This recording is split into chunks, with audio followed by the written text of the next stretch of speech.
Hi, it's Fias Tarot. Hello, Virgo placement. This is your love reading, short love read. Oo. Okay, so, diba?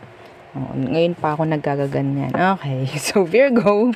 Again, before tayo mag-start, kung hindi ka pa nakakapag-subscribe, please do subscribe and hit the notification bell para lagi po tayo maging updated sa mga mangyayari pa lang. And syempre, kung may tanong pagdating sa private reading, message na lang po. And kung may tanong rin pagdating sa ating mga items, so andito sila. Okay, meron tayong mga mga protection from evil eye na ibinabato. So, ring, necklace, bracelet. Meron tayo niyan, ha. And yung ating love bracelet pagdating sa mga connection, so siya na yung bahala. And syempre, si granter necklace, yung taga-grant ng ating mga minamanifest and tagapagbigay ng mga surprises, and yung ating pang cord cut. Okay? So, yes, oo. Available? Yeah. And yung si granter pala is made to order po, ha? Okay. So, kung meron pang ibang tanong, message na lang po. Okay? Let's see. Virgo placements.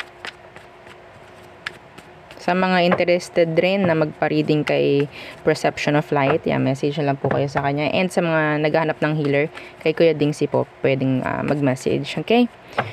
So, let's start the reading, Virgo. So, who is this person? Who is this? Virgo.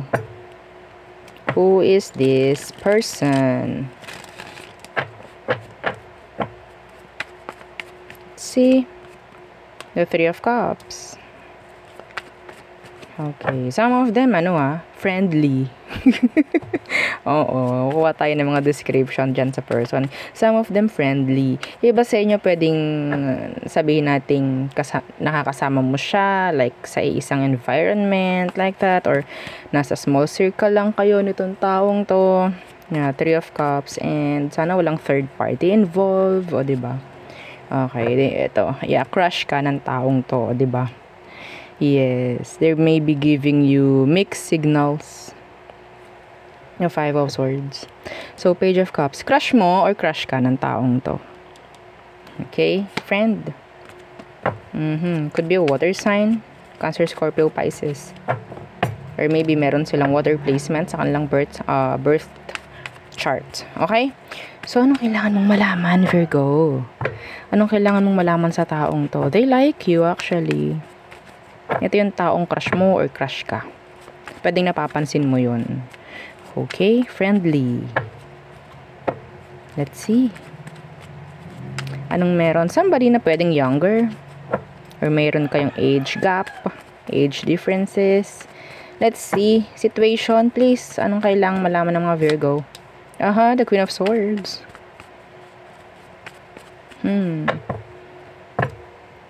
Meron ditong parang natatakot mag-approach. Kasi somebody, maybe ikaw, sabihin nating masyadong closed off or distant. Queen of Swords.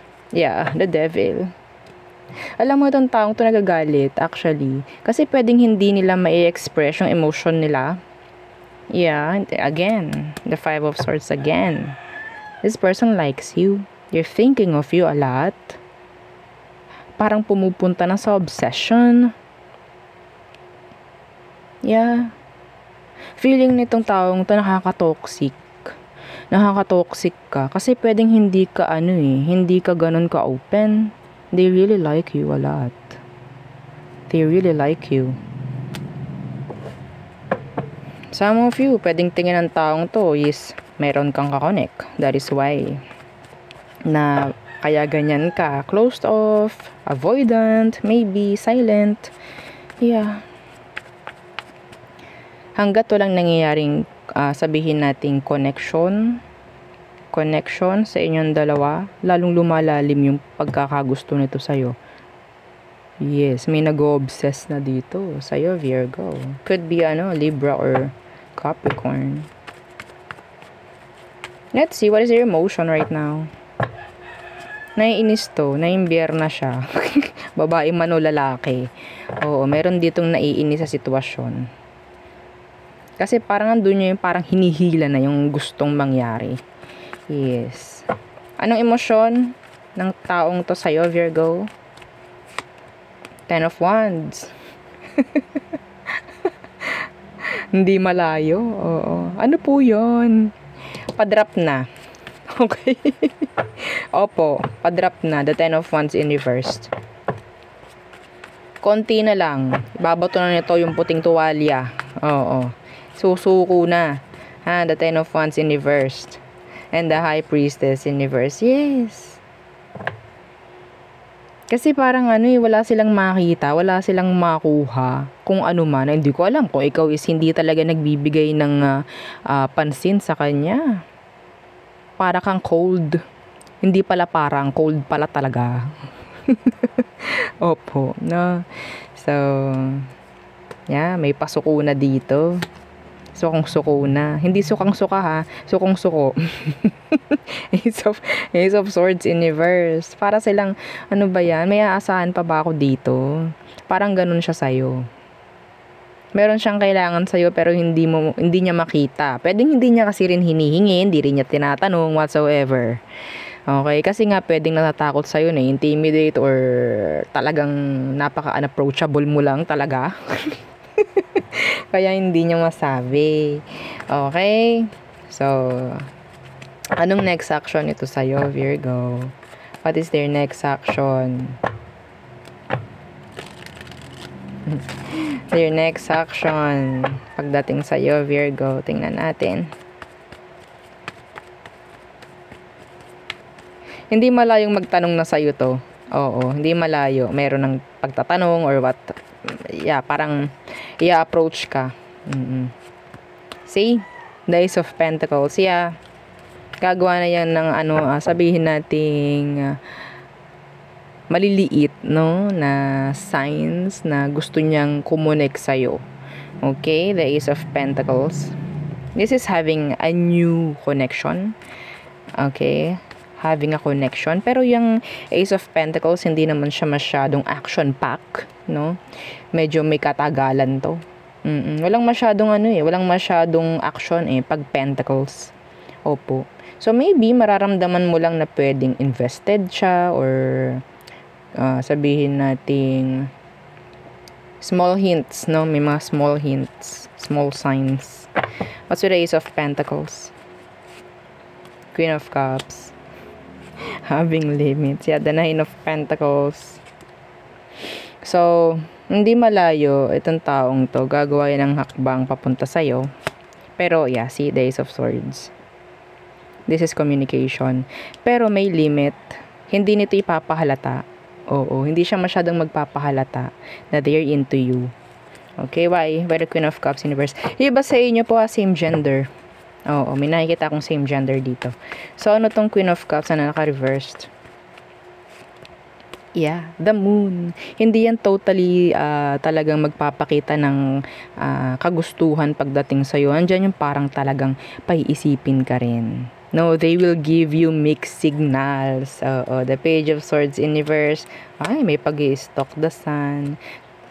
Anyway, itong taong to makikita mo sa mga pinupuntahan mo, mga ganyan. Pwedeng nakikinig yan sa mga sinasabi mo, parang ganyan. Makikinig yan, kunyari, kahit hindi siya yung kausap mo. No, makikinig yan. Makikibalita. Parang ganyan. O, diba? May pagka-stalker talaga. Yeah, they're really into you kasi. Marami silang gustong malaman sa'yo. Okay? Hindi niya kaya na talagang i-drop na lang to. Pero nandun So siguro bago niya i-drop ito, bago niya ibato yung puting tuwalya. Bago niya iwagayway, no, yung puting tuwalya, gagawa muna ito ng kauntian na action pagdating sa'yo. No? So tingnan natin ano ang inyong outcome. Okay, outcome. Okay, communication. Ay, wow. Yeah. So, pwedeng magkaroon ng komunikasyon sa inyong dalawa. Open line of communication. Knowing each other. Oo, parang ganyan. Getting to know each other. Oo. Yeah, oh, wow, may mangyayaring, sabihin natin, may mag-start. Oo, maybe mag-start kayo as friends. Meron na ditong mga musta pagdating niya. Like, ngitian, yeah, mga ganyang bagay-bagay ba. No? Oo. So, unti-unti, may mag-open dito, may mag-start na connection. Yeah, the Three of Swords universe and the world. Yes. May mag-start dito. Ay, they're like, sabihin nating, naka-tiptoe. Oo, tiptoe. Alam niyo yun, nakatingkayad, nakaganyan. Tiptoe. Napapasok sa buhay mo itong taong to. Parang ganon, oo. So, sabi sa inyo, meron ditong energy about, makikinig sa mga usapan nyo, no? Itong taong to is, sabihin natin, curious talaga. They're really into you. They like you. Crush ka kasi. Opo, no? So, yun ang aking mga nakikita. So, tayo muna sa all signs. Okay. All signs. Aries through Pisces for Virgo placements. Okay. Again, don't forget to like, share, and subscribe. And, syempre, yung ating second YouTube channel, nasa description box po sa baba yung link.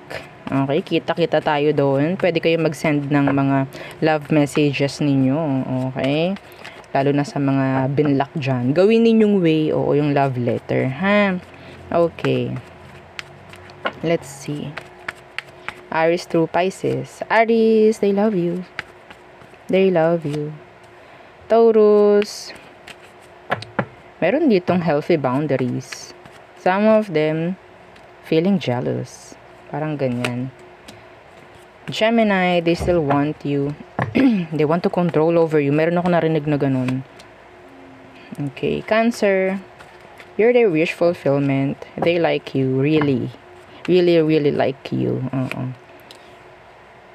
Leo, ang dami nagkakagusto sa'yo, no? Parang lahat ng zodiac. Page of Wands. Some of them, meron silang gusto. Sabihin natin, merong namumulaklak, or nag-start. May nafo-fall na Leo sa'yo.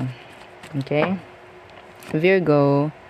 So, itong si Virgo, maybe focusing on their work, career, or, finances, in general. Libra, wanting a new beginning with you. If this is a past person. Some of you, pwedeng Libra ang maging new person mo. Okay? Scorpio, they miss you. Yeah, they miss you. Sagittarius, they're afraid. They're afraid to tell you something. Meron silang gustong sabihin pero hindi nila kaya. They're afraid. Capricorn, wanting na magkaroon ng leveling up pagdating sa situation ninyo. Yeah. Aquarius, they're in their head. Yeah, they're losing sleep. Crying at night, maybe. Over you. So, Pisces. Okay, so there's this separation. Short term.